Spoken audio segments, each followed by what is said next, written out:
નમસ્કાર દર્શક મિત્રો, @ગુજરાતમાં આપનું સ્વાગત છે। જિલ્લામાં ભારે વરસાદ બાદ હવે રોગચાળો માથું ઊંચકી રહ્યો છે। કચ્છના સરહદી અને દુર્ગમ એવા લખપત અને અબડાસા તાલુકામાં ન્યુમોનિયા જેવા લક્ષણ ધરાવતા ભેદી તાવથી 16 લોકોના મોત થતા રાજ્ય સ્તર સુધી તંત્રમાં દોડધામ મચી જવા પામી છે।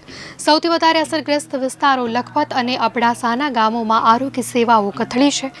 ગુજરાત સરકારે આપેલી માહિતી પ્રમાણે કચ્છ જિલ્લામાં ભારે વરસાદ બાદ લખપત તાલુકામાં આ બીમારી ફેલાઈ રહી છે।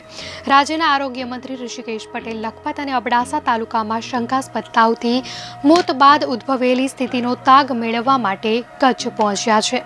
તેમજ જિલ્લા કલેક્ટર અને આરોગ્ય વિભાગના ઉચ્ચ અધિકારીઓ સાથે બેઠક યોજી હતી અને સમગ્ર પરિસ્થિતિનો તાગ મેળવ્યો હતો। અત્યાર સુધીમાં લખપત અબડાસા તાલુકાના 21 ગામમાં 12,000થી પણ વધુ લોકોની 45 ટીમ દ્વારા કરવામાં આવેલ તપાસ અને સર્વેલન્સમાં 48 જેટલા સાદા તાવના કેસ મળ્યા હતા।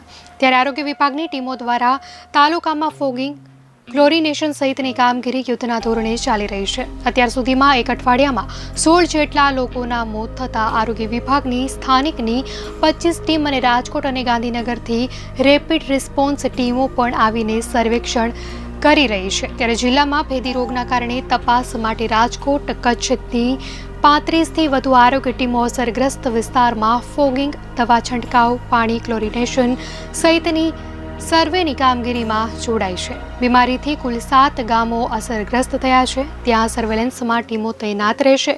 108ની ટીમ પણ ડેપ્યુટ કરી છે। આ સાથે તમામ દર્દીઓને તમામ સારવાર નિઃશુલ્ક આપવામાં આવશે। તેમજ અન્ય જિલ્લામાંથી 50 જેટલી તબીબોની ટીમ પણ તૈનાત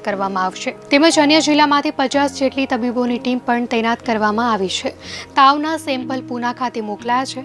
આ ભેદી તાવનો ભેદ હજુ ખુલ્યો નથી, જેથી સૌ પૂનાના અહેવાલમાં શું પરિણામ આવે તેની રાહ જોઈ રહ્યા છે।